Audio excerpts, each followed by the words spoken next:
अस्सलाम वालेकुम, कैसे हो सब? I hope you all are fine.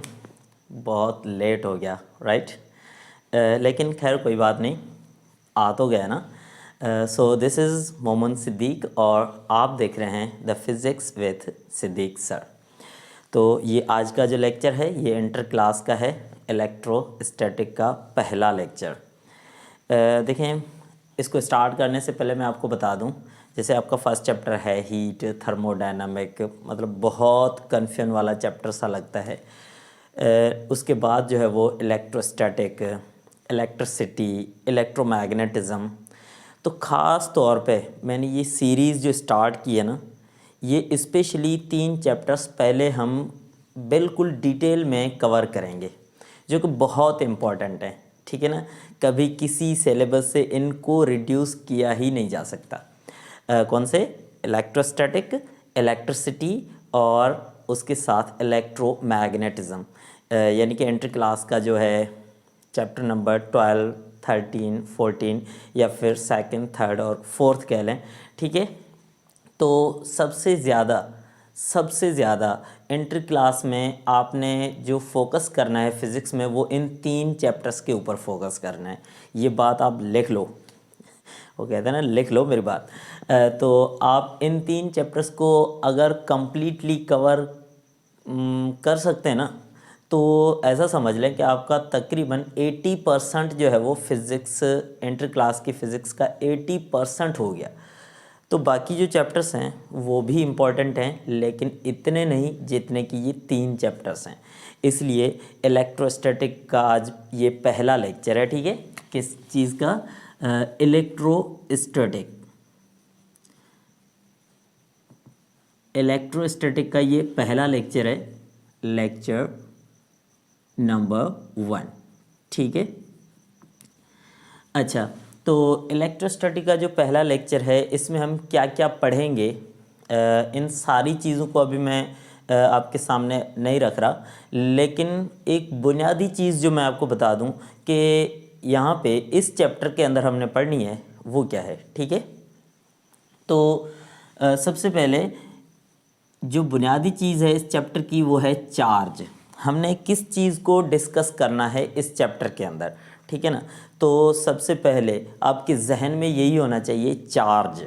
ठीक है, चार्ज का वर्ड वैसे तो आप बहुत यूज़ करते होंगे डेली लाइफ के अंदर, लेकिन चार्ज यहाँ पे जो हम पढ़ने वाले हैं ये बहुत डिटेल में हम पढ़ने वाले हैं यहाँ पे इस चार्ज को। लेकिन चार्ज की स्टडी 2 तरह की होती है, ये याद रखना। एक चार्ज होती है रेस्ट में, ठीक है, चार्ज एट रेस्ट, और दूसरी होती है चार्ज इन मोशन।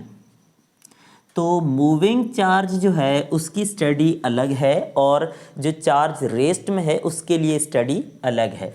तो जो चार्ज रेस्ट में होती है ना, इसकी स्टडी को हम यहाँ पे कहते हैं इलेक्ट्रोस्टैटिक। ठीक है, इलेक्ट्रोस्टैटिक हम जो पढ़ेंगे इसका मतलब हम चार्ज के बारे में पढ़ेंगे, लेकिन कौन सी चार्ज? जो चार्ज रेस्ट में होगी उसके बारे में हमने पढ़ना है। और जो चार्ज मोशन में होगी उसके बारे में हम कब पढ़ेंगे सर फिर? तो बेटा उसके बारे में हम पढ़ेंगे, अगला हमारा चैप्टर है इलेक्ट्रोडायनामिक का।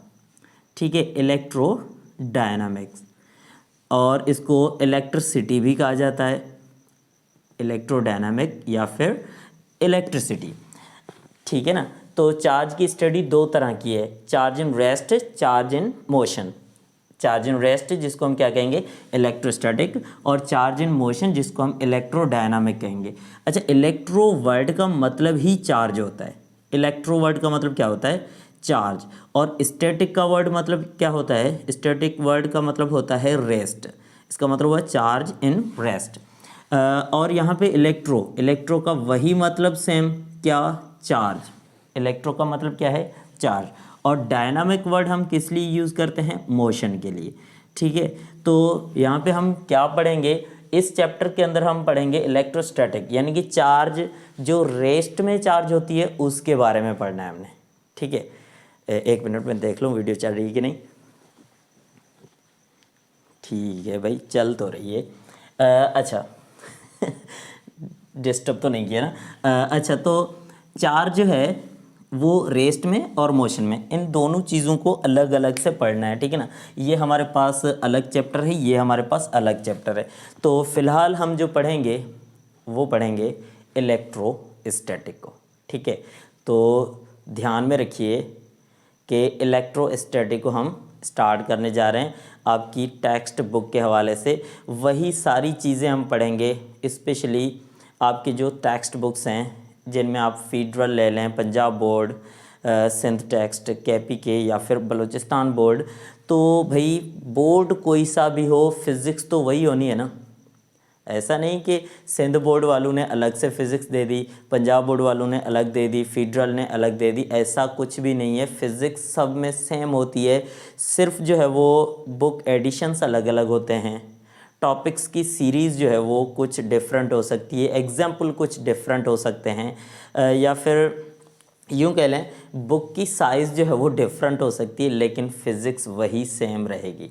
बाकी सब्जेक्ट्स के बारे में मुझे नहीं पता, लेकिन मैं बात कर रहा हूँ फ़िज़िक्स की, तो फ़िज़िक्स सब के अंदर सेम ही है। आप अभी ये मैं यहाँ पे टॉपिक आपको स्टार्ट करवा रहा हूँ इलेक्ट्रोस्टैटिक, जिसमें हम चार्ज के बारे में पढ़ेंगे। तो चार्ज की जो प्रॉपर्टीज़ हैं, स्टार्टिंग हम करेंगे चार्ज की प्रॉपर्टी से। तो ये केपीके की जो बुक है उसमें पहले पहले पेज पे चार्ज की प्रॉपर्टीज़ लिखी गई हैं। थोड़ी बहुत प्रॉपर्टीज़ सिंटेक्स्ट के बोर्ड में बुक में भी हैं, और पंजाब बोर्ड में भी शायद हैं कुछ, लेकिन पंजाब बोर्ड में डायरेक्टली कूलम्स लॉ से स्टार्ट किया गया है, ठीक है ना। यहाँ पे हम क्या पढ़ेंगे, पहले हम प्रॉपर्टीज़ ऑफ चार्ज, इन चीज़ों को नोट कर लें, ठीक है।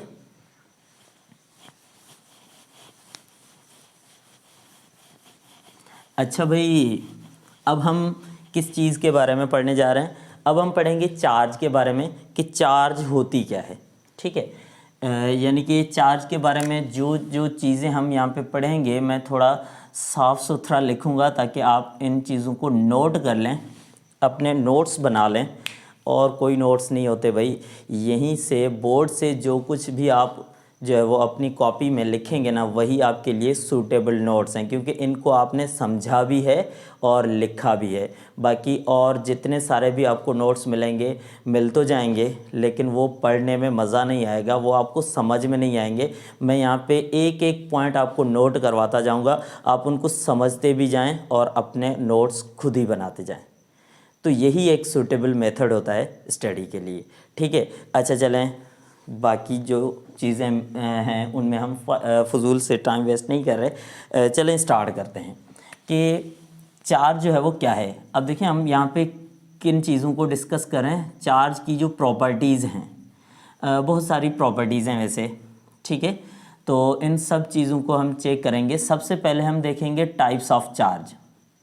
चार्ज के कितने टाइप्स होते हैं, टाइप्स ऑफ चार्ज। ये चार्ज के टाइप केपीके की बुक में लिखे हुए हैं, ये याद रहे। मैं आपको Sindh text, federal, Punjab board, KPK, इन सब बुक्स का जो कंक्लूजन होगा वही पढ़ाऊंगा। इसलिए आपने अगर एमडी कैट की टेस्ट में अपीयर होना है तो इन लेक्चर्स को ज़रूर सुनें और अपने फ्रेंड्स के साथ शेयर भी करें, ताकि मैं चाहता हूं इनका फ़ायदा आप सबको होना चाहिए, प्लस में मुझे भी होना चाहिए। मुझे ऐसे होगा कि अगर आप इस चैनल को सब्सक्राइब करेंगे, अपने फ्रेंड्स के साथ शेयर भी करेंगे, ताकि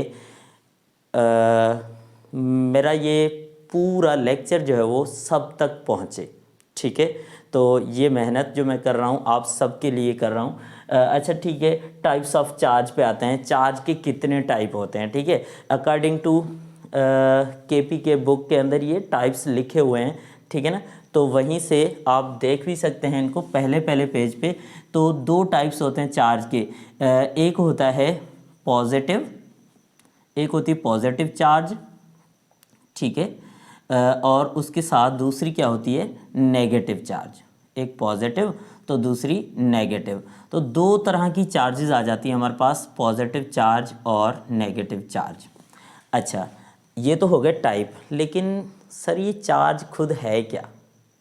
किसी को मतलब इसका फील नहीं आता कि सर चार्ज है क्या। एक तो मोबाइल फ़ोन को चार्ज करते हैं, बैटरी चार्ज करते हैं, वो वाली चार्ज होती है। और दूसरा चार्ज पैसों को भी कहते हैं, सर इसके ऊपर इतना चार्ज लग गया। और इसके अलावा भी चार्ज का वर्ड बहुत जगहों पे ऐसे यूज़ होता है, लेकिन यहाँ पे मैं आपको थोड़ा फील करा दूँ कि चार्ज है क्या। ठीक है, उसके लिए मैं एक छोटी सी डेफिनेशन जो है वो लिखने जा रहा हूँ चार्ज की। चार्ज के लिए आप ये सेंटेंस यूज़ करें। ठीक है, चार्ज क्या है? Charge is an intrinsic property of electron and proton.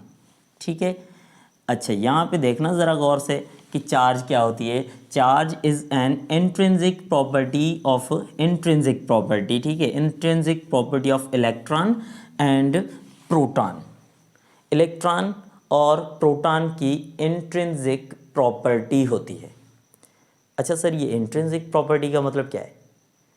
Confusion हो रही ना? सुनो ज़रा गौर से। बेटा जैसे देखो, मेरी इंट्रिंसिक प्रॉपर्टी है टीचिंग। अब देखिए, ये मेरी एक पर्सनल इंटरनल प्रॉपर्टी है। क्या? टीचिंग। आपकी अभी फ़िलहाल जो इंट्रिंसिक प्रॉपर्टी है वो है learning.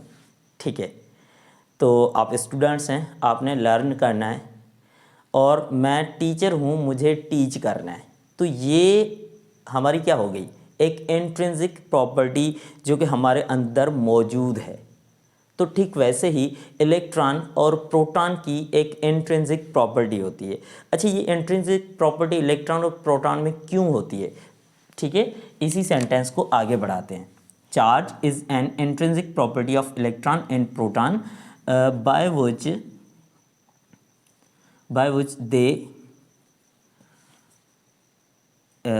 which they can attract, ठीक है, और रिपेल।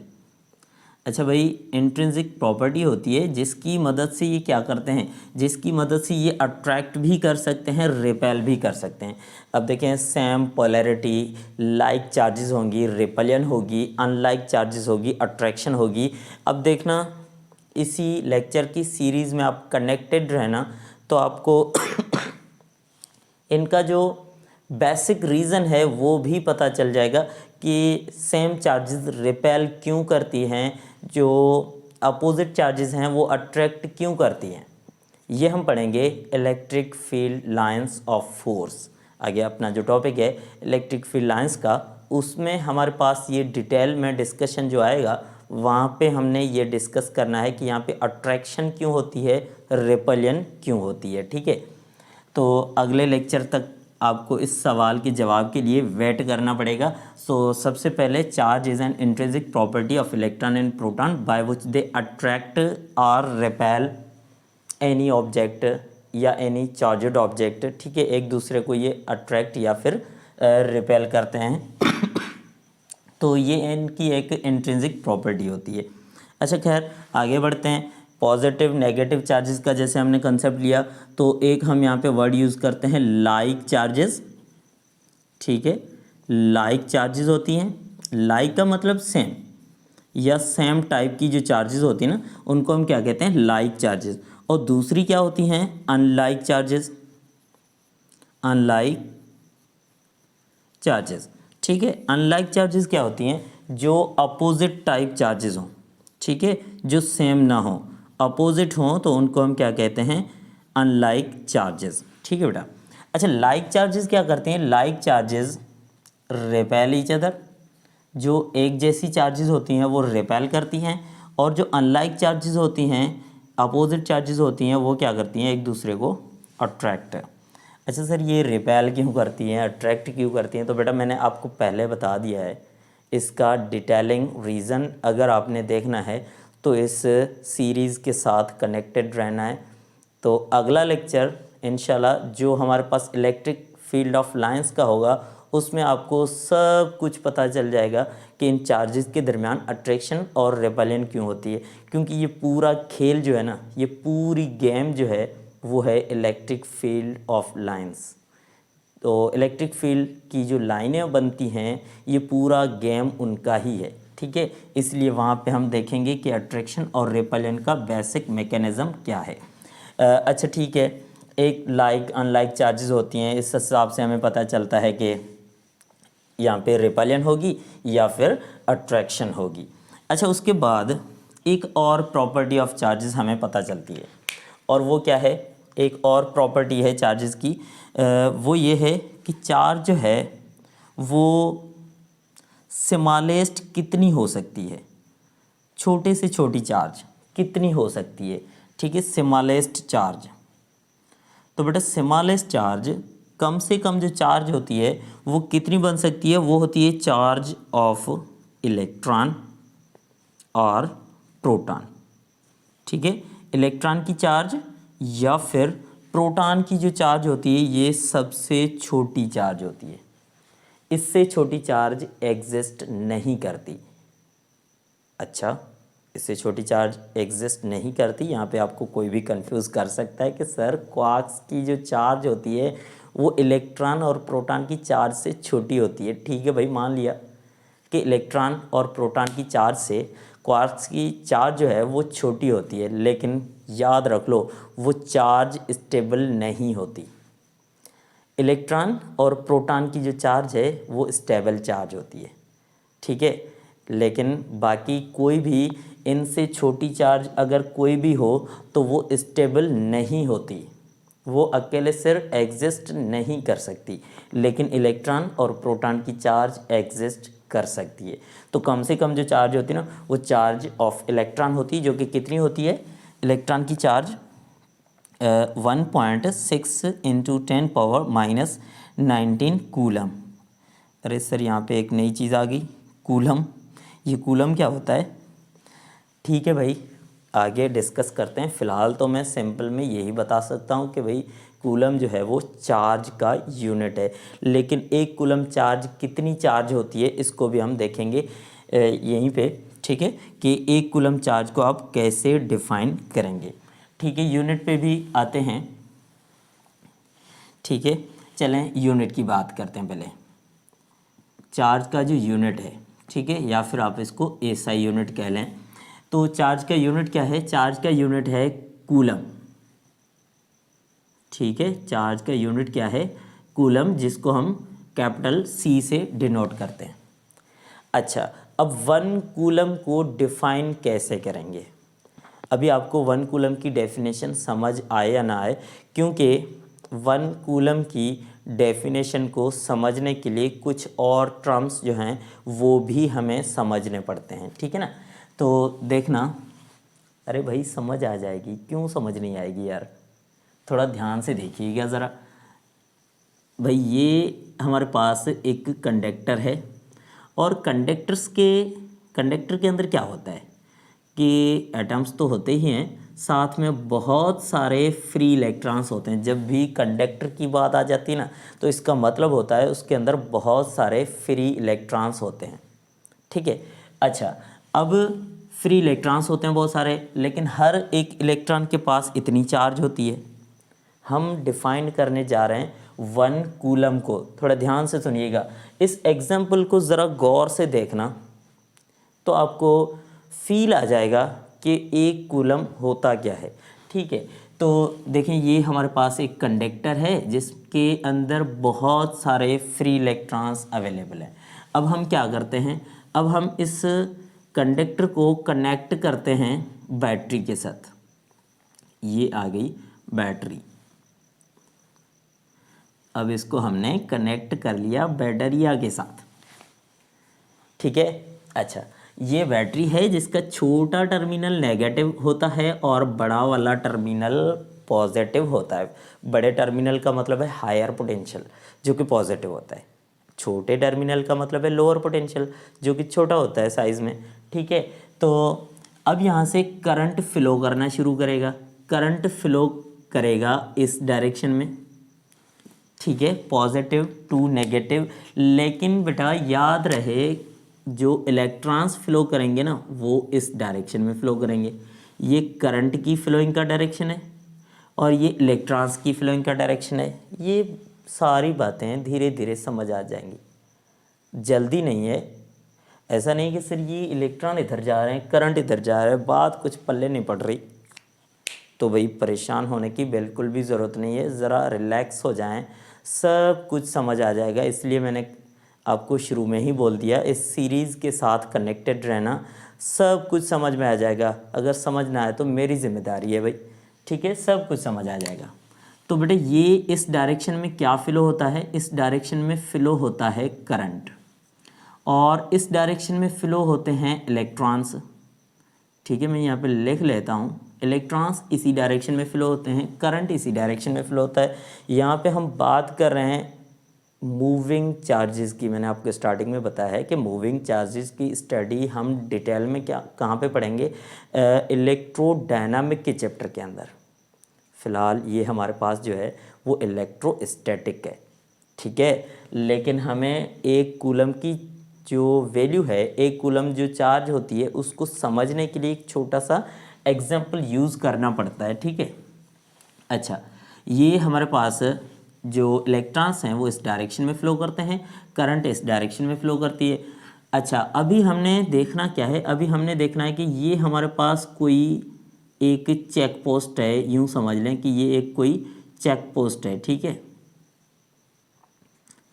अच्छा, अब इलेक्ट्रॉन्स जो इधर जा रहे हैं, ये वाले इलेक्ट्रॉन्स जो इधर जा रहे हैं, अब हमने देखना ये है कि एक सेकंड के अंदर कितने इलेक्ट्रॉन्स फ्लो होंगे।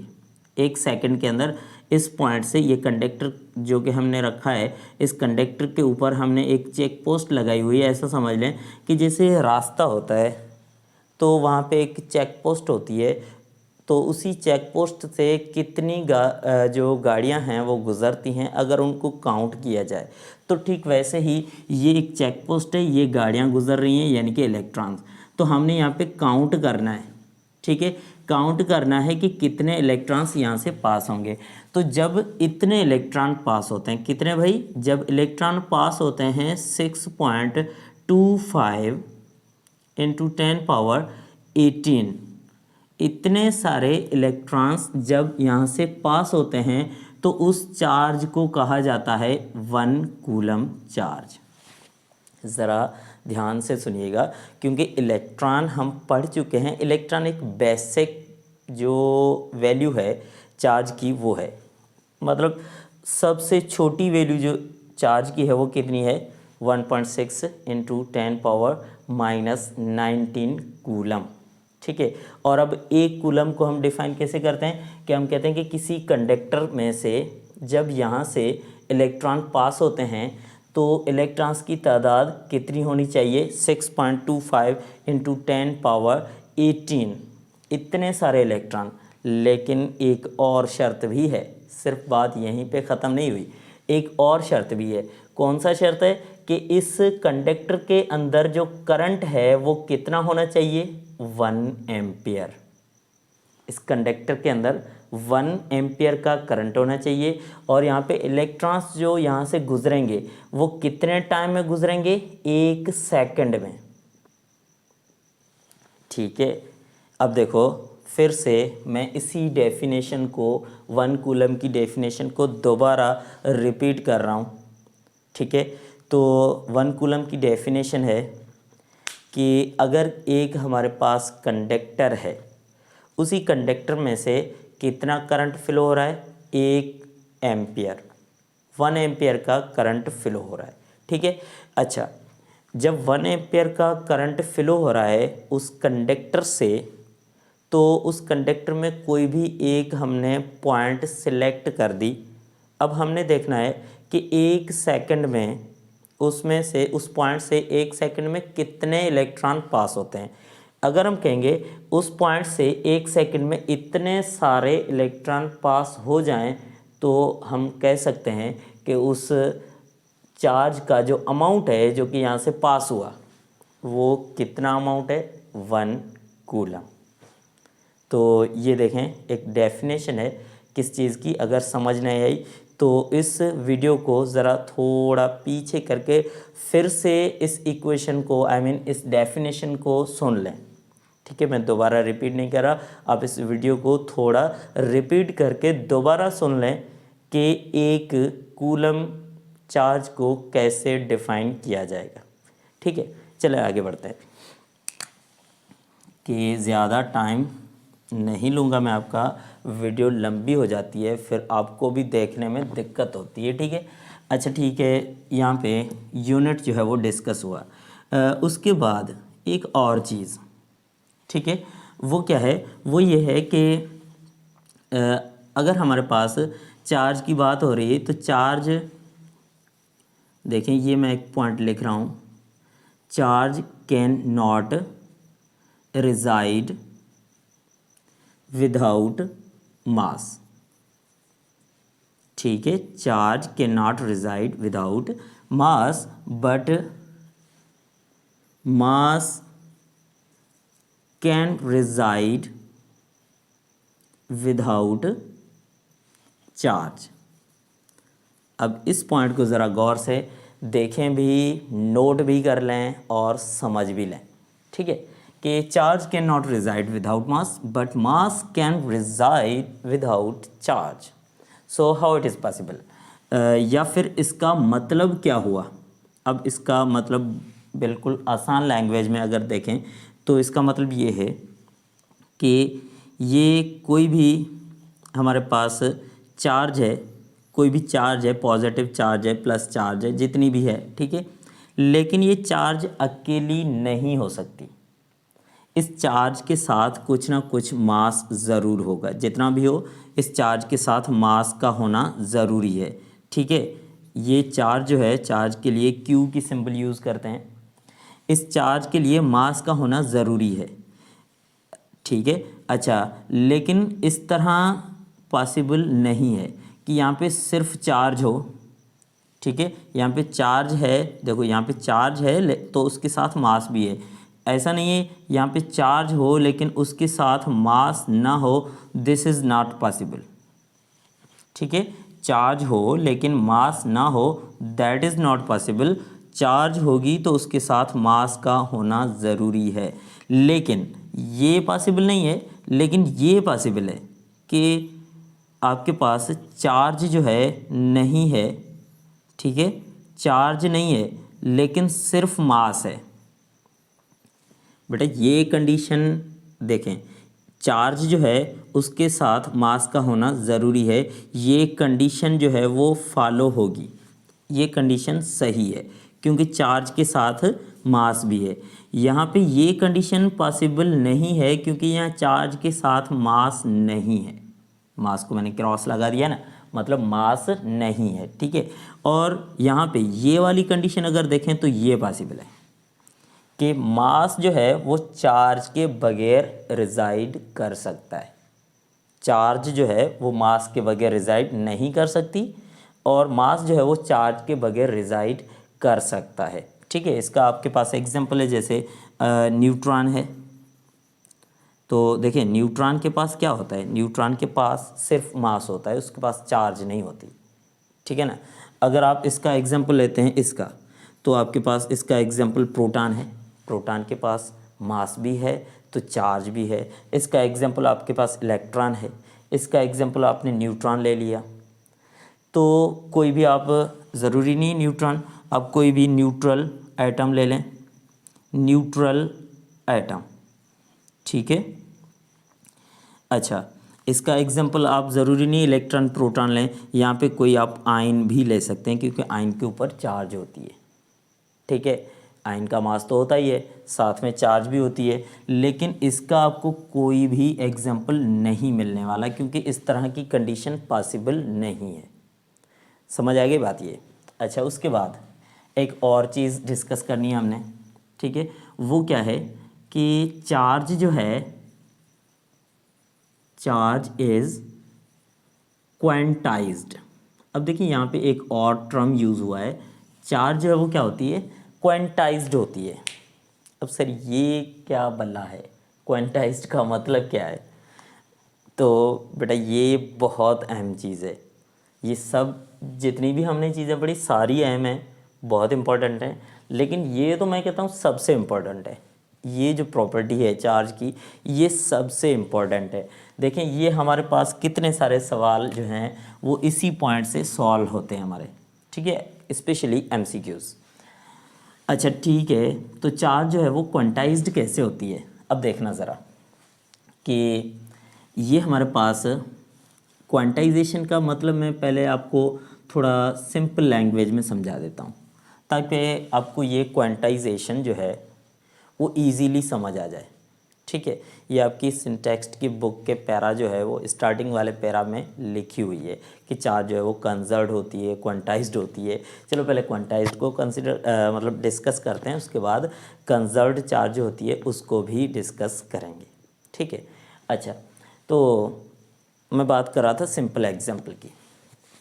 तो भाई आप बाज़ार जाते हैं ना, तो आप बाज़ार से अगर आपने अंडे लेने हैं तो आप कितने अंडे लोगे? 1, 2 या 3 या 4, 6, 8, 10, 12, 15, 20, 25, 100 ले लें, 500 ले लें, 1000 ले लें। क्या आपने ये कभी कंसिडर किया है आप दुकानदार को जाके कहें, डेयरी वाले को जाके कहें कि भाई साहब मुझे आधा अंडा दें? नहीं ना, आधा अंडा नहीं लिया जा सकता। क्यों? आप 1.5 अंडा क्यों नहीं ले सकते? 2.5 क्यों नहीं ले सकते? 3.5 क्यों नहीं ले सकते? भाई ये क्यों नहीं ले सकते? कुछ सोचा है कभी इसके बारे में? अच्छा, आप जूता ख़रीदते हैं तो जोड़ी क्यों लेते हैं? कभी एक लिया है कि भाई मुझे सिर्फ एक ही चाहिए, दूसरा रख लें? ऐसा मूवीज़ में ऐसे सीन दिखते हैं, लेकिन रियल में ऐसे होता नहीं है। ठीक है, तो आप आधा अंडा नहीं ले सकते। तो ठीक वैसे ही यहाँ पे भी इसी तरह का कोई एग्जांपल है कि चार्ज क्वांटाइज्ड होती है, यानी कि चार्ज क्वांटाइज्ड का मतलब है चार्ज का जो अमाउंट है, जो स्मॉलेस्ट अमाउंट है वो फिक्स है। ठीक है, स्मॉलेस्ट अमाउंट इज़ फिक्स्ड। जो कम से कम अमाउंट है चार्ज का वो फिक्स है। ठीक है, उससे कम चार्ज नहीं ले सकते। अब सर ये कम से कम चार्ज का अमाउंट कितना फिक्स है, हम पढ़ के आए, इधर देखें ज़रा। चार्ज का जो कम से कम अमाउंट है वो कितना है? वो है चार्ज ऑफ इलेक्ट्रॉन और चार्ज ऑफ प्रोटॉन, क्योंकि इलेक्ट्रॉन और प्रोटॉन की चार्ज का अमाउंट सेम होता है। इलेक्ट्रॉन की चार्ज नेगेटिव होती है और प्रोटॉन की चार्ज पॉजिटिव होती है। ठीक है, तो ठीक वैसे ही यहाँ पे भी हमने इसी पॉइंट को दोबारा ऐसा समझ लें कि रिपीट किया है कि smallest amount is fixed. Charge का जो स्मॉलेस्ट अमाउंट है ना वो फिक्स्ड है। वो कितना है? वो है चार्ज ऑफ इलेक्ट्रॉन, जो कि है 1.6 × 10⁻⁻19 कूलम। ठीक है, ये हो गया फिक्स। अब इससे कम नहीं हो सकता, इससे ज़्यादा हो सकता है, इससे कम नहीं हो सकता। ठीक है, जैसे हमने अंडे का एग्जांपल लिया ना, कम से कम एक अंडा हो सकता है, एक अंडे से कम नहीं हो सकता, आधा नहीं हो सकता, पौना नहीं हो सकता। ठीक है, तो वैसे ही चार्ज का कम से कम अमाउंट यही है, इससे कम अमाउंट नहीं हो सकता, इससे ज़्यादा अमाउंट होगा। लेकिन क्वांटाइज्ड का मतलब सिर्फ ये नहीं है कि ये कम से कम है बस ये हो गया, लेकिन क्वांटाइज्ड का मतलब है इससे ज़्यादा अगर आपने लेना है तो आपने मल्टीपल्स लेने हैं। जैसे कम से कम एक अंडा है तो अब 1.5 अंडा क्यों नहीं हो सकता? वो तो एक अंडे से ज़्यादा है ना, वो तो होना चाहिए, लेकिन वो भी नहीं हो सकता ना। तो यहाँ पे भी कुछ ऐसा ही है कि हमारे पास क्वांटाइजेशन, अब इस क्वांटाइजेशन का मतलब समझें ज़रा कि एक पार्टिकल के ऊपर कितनी चार्ज हो सकती है। ये कोई पार्टिकल है, ठीक है, ये फ़िलहाल न्यूट्रल है। ठीक है, फ़िलहाल क्या है? ये न्यूट्रल पार्टिकल है। अब इसके ऊपर कितनी चार्ज हो सकती है? तो चार्जिंग के लिए क्या करना पड़ता है कि भाई अगर इसमें से एक इलेक्ट्रॉन निकल जाए, इसमें से एक इलेक्ट्रॉन निकल जाए तो अब इस पार्टिकल के ऊपर चार्ज आ जाएगी पॉजिटिव। अगर इस न्यूट्रल पार्टिकल में से एक इलेक्ट्रॉन रिमूव हो जाए तो अब इसके ऊपर चार्ज कितनी आ जाएगी? पॉजिटिव। लेकिन पॉजिटिव कितनी? तो उसके लिए यहाँ पे मैं पहले इक्वेशन लिख लेता हूँ एक, Q = NE। इस इक्वेशन को नोट करना, बल्कि सभी चीज़ों को नोट करना। ठीक है, इस इक्वेशन पे ज़रा ना इसको फोकस करना है आपने कि Q = NE। बेटा Q क्या है? Q जो है वो टोटल चार्ज है, N क्या है? नंबर ऑफ इलेक्ट्रॉन, और E क्या है? Charge of electron. क्यू क्या है, क्यू है टोटल चार्ज, ठीक है, क्यू जो है वो टोटल चार्ज है। एन क्या है, एन नंबर ऑफ इलेक्ट्रॉन है, इलेक्ट्रॉन्स की नंबर है। और ई क्या है, ई जो है वो चार्ज ऑफ इलेक्ट्रॉन, ई जो है वो चार्ज ऑफ इलेक्ट्रॉन है, ठीक है। अब इस फार्मूले के ऊपर काम करना है आपने, आपने देखना है कि इस पार्टिकल के ऊपर कितनी चार्ज होगी। अब देखो इस पार्टिकल के ऊपर जो चार्ज होगी वो इतनी होगी, कितनी, Q is equal to n e, ठीक है, Q is equal to n, n का मतलब है नंबर ऑफ इलेक्ट्रॉन। तो इसमें से कितने इलेक्ट्रॉन जा रहे हैं, एक, तो यहाँ पे एक लिख लें। और ई क्या है, चार्ज ऑफ इलेक्ट्रॉन, जिसकी वैल्यू कितनी है 1.6 इंटू 10⁻⁻19 कूलम। ये हो गई इस पार्टिकल के ऊपर चार्ज। इस पार्टिकल के ऊपर कितनी चार्ज होगी, 1.6, 1 के साथ मल्टीप्लाई करेंगे इसको, 1.6 इंटू 10⁻⁻19 कूलम इस पार्टिकल के ऊपर चार्ज है, ठीक है। अच्छा, अब इसी का एग्जाम्पल दोबारा लेते हैं। अब हम कहते हैं कि इसमें से 2 इलेक्ट्रॉन निकल गए, अब बताओ कितनी चार्ज होगी। तो बेटा परेशान होने की ज़रूरत नहीं है, तो 2 इलेक्ट्रॉन निकले हैं ना, तो यहाँ पे 2 मल्टीप्लाई कर लें, ये आ गई अब चार्ज। अगर 2 इलेक्ट्रॉन निकलेंगे तो 2 को मल्टीप्लाई कर लें, अगर 3 इलेक्ट्रॉन निकलेंगे तो 3 को मल्टीप्लाई कर लें। जितने भी इलेक्ट्रॉन्स यहाँ से निकल रहे हैं तो उस नंबर को आप मल्टीप्लाई करते जाएं, ठीक है। तो आपको इस पार्टिकल के ऊपर टोटल चार्ज मिल जाएगी। अगर 1 इलेक्ट्रॉन निकला तो इतनी चार्ज, 2 निकले तो इतनी चार्ज, 3 निकले तो इतनी चार्ज, जितने भी निकलें, अगर n इलेक्ट्रॉन निकले हैं तो इसको n के साथ मल्टीप्लाई कर देना है, तो आपने टोटल चार्ज फाइंड कर लेनी है। ज़्यादा सोचने की ज़रूरत ही नहीं है इसमें, समझ आ रहा है कुछ, ठीक है। अच्छा, एक और बात, यहाँ पे क्या किया, यहाँ पे आपने इलेक्ट्रॉन को किया रिमूव, नोट करने वाली बात है बिल्कुल, ये इलेक्ट्रॉन को आपने किया रिमूव। तो भाई साहब इसके ऊपर जो चार्ज आई है ना वो पॉजिटिव है, इलेक्ट्रॉन को आपने रिमूव किया तो प्रोटॉन की तादाद बढ़ गई, तो चार्ज हो गई पॉजिटिव। इलेक्ट्रॉन को रिमूव करेंगे तो चार्ज क्या आएगी, पॉजिटिव, ठीक है। अच्छा, अभी इसी एग्जांपल को दोबारा ले लें, जिसमें आप क्या करते हैं, यही न्यूट्रल पार्टिकल है, ठीक है। अच्छा, अब इसमें आप एक इलेक्ट्रॉन को रिसीव करवाते हैं, एक इलेक्ट्रॉन को गेन किया जाता है यहाँ पे। अब एक इलेक्ट्रॉन इधर आएगा तो इलेक्ट्रॉन्स की तादाद बढ़ जाएगी, तो इसके ऊपर चार्ज हो जाएगी नेगेटिव, क्योंकि इलेक्ट्रॉन की तादाद बढ़ गई। अब इसके ऊपर चार्ज नेगेटिव, लेकिन कितनी नेगेटिव, वही process same, 1 multiply 1 into 1.6 into 10⁻⁻19 coulomb. अगर एक इलेक्ट्रॉन आया, दूसरा इलेक्ट्रॉन आया, तो चार्ज कितनी हो गई, तो चार्ज हो गई, अब अगर 2 इलेक्ट्रॉन आए, 2 इंटू 1.6 इंटू 10⁻⁻19 कूलम।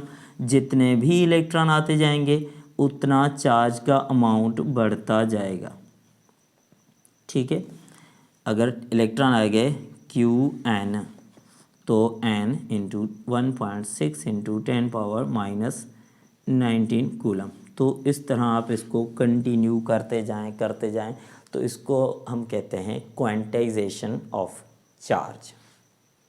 समझ आई बात कि क्वांटाइजेशन क्या होती है। क्वांटाइजेशन होती है कि अगर किसी भी पार्टिकल को आप चार्ज देना चाहते हैं या फिर चार्ज उसमें से लेना चाहते हैं, तो अब उस पार्टिकल के ऊपर जो नेट चार्ज होगी वो कितनी होगी, तो वो जितनी भी होगी लेकिन वो क्वांटाइज्ड होगी, ठीक है। अब इसका एक मैं आपको एग्जांपल करवाता हूँ, 1 मिनट ज़रा, चलो इसको नोट कर लें, पहले स्क्रीनशॉट बना लें और बाद में इसको नोट कर लें पूरा का पूरा, ठीक है। चले मैं आपको इस क्वांटाइजेशन का एक एग्जांपल देता हूँ, ठीक है। अच्छा भाई, क्वांटाइजेशन का एक छोटा सा एग्जांपल कि चार्ज क्वांटाइज्ड कैसे होती है या फिर इसके सवाल हम कैसे करते हैं। मेन बात आती है इस सवाल के ऊपर, एमसीक्यूज़ के ऊपर, कि इसके हम सवाल कैसे सॉल्व करेंगे। कि आपको भाई एक चार्ज दी जाती है, कितनी चार्ज, आपको एक चार्ज दी जाती है, क्या इस चार्ज को 8 इंटू 10⁻18, ये आपको एक चार्ज दी जाती है कि क्या ये चार्ज, इतनी सी चार्ज, इतनी सारी चार्ज, इतनी सी नहीं लेकिन इतनी सारी चार्ज क्या हम किसी पार्टिकल को दे सकते हैं, क्या हम इतनी चार्ज किसी पार्टिकल को दे सकते हैं कि नहीं, ये वाली चार्ज किसी पार्टिकल को दी जा सकती है या नहीं। सवाल को ज़रा समझें कि भाई ये चार्ज जो है ये किसी पार्टिकल को दी जा सकती है या नहीं, या फिर इस सवाल को यूं कह लें कि क्या ये वाली चार्ज एग्जिस्ट करती है। जैसे मैंने कहा ना कि 1.5x this do not exist, ठीक है, ये वाला एग्जिस्ट नहीं करता क्योंकि ये फ्रैक्शन में एग आ गए। अब एग फ्रैक्शन में कहाँ से आएंगे भाई, ठीक है। 1.5 1.5 अंडा, ये कैसे हो सकता है, लीव इट। तो ठीक वैसे ही क्या ये चार्ज एग्जिस्ट करती है कि नहीं, तो आइए चेक करते हैं। चेक करने के लिए हम क्या करेंगे, ये फार्मूला वही सेम लिखेंगे, Q is equal to n e. तो चार्ज का अमाउंट ये है, ये पुट करेंगे 8 इंटू 10⁻−18, ठीक है। एन वही सेम रखेंगे। ई की वैल्यू कितनी होती है, 1.6 इंटू 10⁻−19 कूलम। चलें कूलम को फ़िलहाल हटा दें, ठीक है। अब यहाँ से चेक करेंगे, चेक क्या करेंगे, चेक हम करेंगे एन, क्योंकि एन जो होता है वो नेचुरल नंबर होना चाहिए। क्वांटाइजेशन का मतलब क्या है, यहाँ पे जो हमने फार्मूला लिखा था Q is equal to n e, तो इसमें एन जो है वो नंबर ऑफ इलेक्ट्रॉन था, याद है, नंबर ऑफ इलेक्ट्रॉन। तो इलेक्ट्रॉन की जो तादाद है वो हमेशा नेचुरल नंबर्स में होगी। ऐसा नहीं है कि 1.5 इलेक्ट्रॉन, 8.5 इलेक्ट्रॉन, 10.5 इलेक्ट्रॉन, ऐसा नहीं होगा क्योंकि क्वांटाइज्ड है ना भाई। तो ये एन क्या है, नंबर ऑफ इलेक्ट्रॉन, तो एन की वैल्यू नेचुरल नंबर आनी चाहिए, ठीक है। अगर नेचुरल नंबर होगी तो हम कहेंगे कि ये चार्ज एग्जिस्ट करती है। अगर एन की वैल्यू नेचुरल नंबर नहीं होगी, इसका मतलब ये चार्ज एग्जिस्ट नहीं करती, ठीक है। अच्छा, तो इस वैल्यू को जो कि यहाँ पे मल्टीप्लाई हो रही है, इसको यहाँ पे ले आएंगे तो ये क्या हो जाएगी, डिवाइड हो जाएगी। मैथमेटिक तो आप लोगों की माशाल्लाह बहुत अच्छी होगी, एलसीएम भी लेना आती होगी, ठीक है। एलसीएम से कुछ याद आया, खैर छोड़ें। तो एन हमने फाइंड करना है, ये वाला नंबर जो है वो मल्टीप्लाई हो रहा है तो इस साइड पे डिवाइड हो जाएगा। अच्छा, अब इसको सॉल्व करते हैं। इस पॉइंट को अगर हम ख़त्म कर लें तो यहाँ पे एक ज़ीरो लगा सकते हैं। मैथमेटिकल रूल हैं भाई, इनके बारे में पूछना मत कि सर ये आपने पॉइंट ख़त्म करके ऊपर ज़ीरो कैसे लगाया। अभी मेरे पास कैलकुलेटर अवेलेबल नहीं है, तो मैं क्या कर रहा हूँ, मैं मैथमेटिकल जुगाड़ कर रहा हूँ, जो कि आप लोग भी करते होंगे। लेकिन अगर आपके पास कैलकुलेटर है तो आप इसको वेरीफाई कर सकते हैं, ठीक है। तो अब 16 की टेबल जो 80 को लग रही है वो कितनी बार लग रही है, 5 बार, ठीक है। अच्छा, अब इस 10⁻−19 को अगर ऊपर ले जाएं तो ये 10⁻−19 जो है वो प्लस का 19 हो जाएगा, तो ये आपस में कटेंगे तो प्लस का 1 बचेगा, ठीक है। अच्छा, तो यहाँ पे बचा 5 और यहाँ पे बचा 10⁻1 अब लिखेंगे नहीं तो इनको मल्टीप्लाई करेंगे तो आंसर हुआ 50। अरे भाई ये तो क्वांटाइज्ड है नंबर, ये तो नेचुरल नंबर आ गया ना। अगर नेचुरल नंबर आ गया तो ये चार्ज एग्जिस्ट करती है। अगर यहाँ पे कुछ आंसर इस तरह आता, सपोज़ 49.678 कुछ भी इस तरह का नंबर आता, 51.2 2 4 आता, इस तरह का कोई नंबर आता, इस तरह का कोई नंबर आता, तो हम कहते कि ये चार्ज एग्जिस्ट नहीं करती। लेकिन यहाँ पे आंसर जो है वो नेचुरल नंबर है, तो ये चार्ज एग्जिस्ट करती है।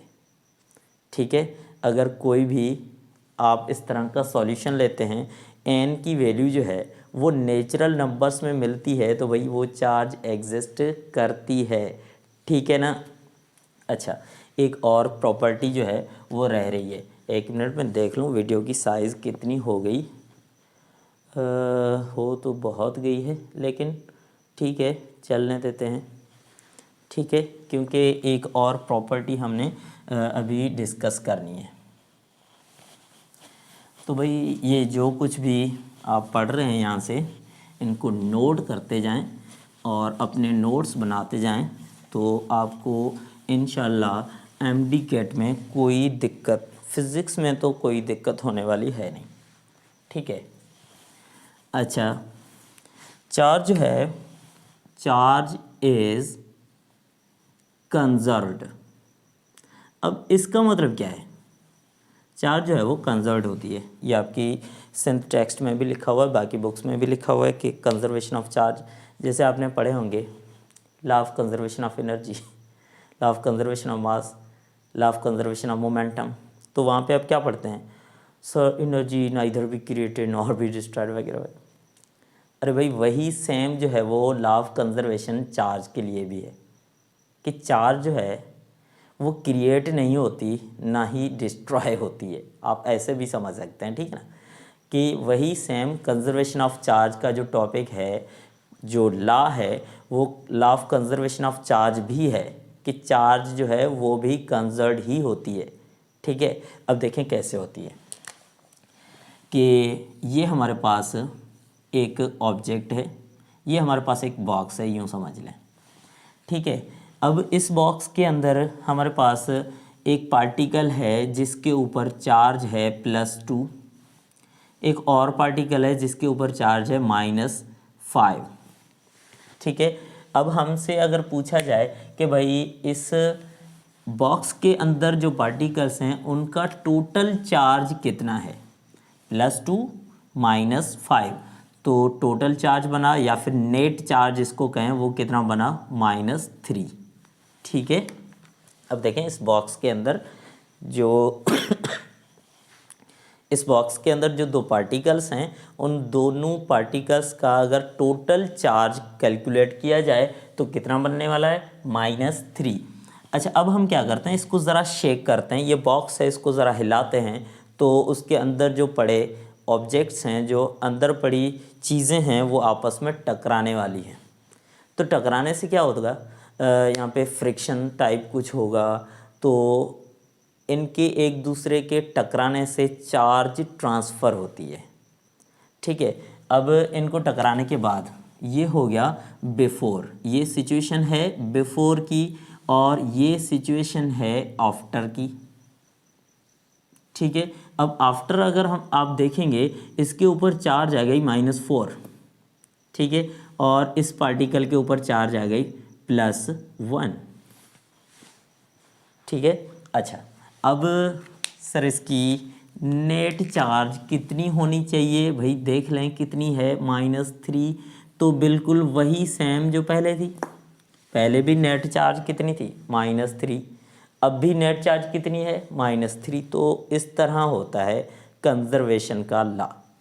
तो इस बॉक्स की total charge before collision, before shaking, shaking से पहले जो नेट चार्ज था इन ऑब्जेक्ट्स का, या फिर इस पूरे बॉक्स का, वो कितना था, -3। और आफ्टर शेकिंग, ये सिचुएशन आ गई कौन सी, आफ्टर शेकिंग। आफ्टर शेकिंग जो नेट चार्ज है वो कितना है, वो वही सेम -3 है। तो भाई ये होती है कंजर्वेशन ऑफ चार्ज, कि यहाँ से हमें पता चलता है कि चार्ज है वो कंजर्व भी होती है। तो अगर ये पूरा लेक्चर आपको समझ आया, समझ तो आना चाहिए, इतना मुश्किल तो नहीं है, और अगर समझ नहीं आया तो इसको, जो चीज़ समझ नहीं है उसको तो ज़रा रिपीट करके देख लें, तो इंशाल्लाह समझ आ जाएगी। और रही बात बाकी वीडियोस की, तो इंशाल्लाह अब ये सीरीज़ शुरू कर दी है तो इसको ख़त्म करके ही छोड़ेंगे। बीच में मेरी तबीयत कुछ ख़राब हो गई थी, अभी भी गले का ज़रा प्रॉब्लम है, ठीक है, आप लोगों ने नोट किया होगा, बीच में मैं ज़रा खांस रहा था। तो अभी माशाल्लाह आप लोगों की दुआओं से तबीयत भी सेट हो गई है, तो सीरीज़ को मैंने स्टार्ट कर लिया है। जब स्टार्ट किया ही है तो इंशाल्लाह ख़त्म करके ही छोड़ेंगे, ठीक है। अगर आप लोगों ने इस चैनल से अपनी स्टडी को कंटिन्यू रखना है तो इस चैनल को सब्सक्राइब करें, अपने फ्रेंड्स के साथ शेयर ज़रूर करें ताकि मुझे भी अपना रिवॉर्ड मिले और आप लोगों की स्टडी भी चलती रहे। बाकी कोई टेंशन नहीं लेनी है कि सर फिज़िक्स हमें समझ नहीं आती, बाकी बायो केमिस्ट्री में चलो काम चल ही जाता है, लेकिन फ़िज़िक्स में बड़ी प्रॉब्लम्स होती हैं। तो भाई फ़िज़िक्स में प्रॉब्लम नहीं होती, प्रॉब्लम किस चीज़ में होती है? प्रॉब्लम एक तो आप में खुद में होती है, क्योंकि आपको लगता है कि फ़िज़िक्स में हमें इंटरेस्ट नहीं है तो हम नहीं पढ़ सकते। भाई इंटरेस्ट हो या ना हो, पढ़नी तो है, ठीक है, लेकिन कैसे पढ़नी है ये मैटर करता है आपके इंटरेस्ट के ऊपर। तो इंशाल्लाह आपको फ़िज़िक्स समझ भी आ जाएगी और बिल्कुल आसान भी लगेगी अगर आपने इस चैनल के साथ कनेक्टेड रहना है। और इस वीडियो के ऊपर कमेंट ज़रूर करके बताएं ताकि आपको सब कुछ समझ आया या नहीं। अगर किसी चीज़ की कोई कमी है, अगर किसी चीज़ में कोई चेंजिंग करनी है, कोई आपको दिक्कत होती है, किसी चीज़ में कोई परेशानी होती है, तो वो आप मुझे कमेंट करके बताएं। अगर इस वीडियो लेक्चर में किसी चीज़ की कोई कमी है, इम्प्रूवमेंट की ज़रूरत है, तो आप इस वीडियो के अंदर कमेंट करके बता दें ताकि मैं उन चीज़ों को इम्प्रूव कर सकूं, ठीक है। तो चैनल के साथ कनेक्टेड रहिएगा और अल्लाह हाफ़िज़।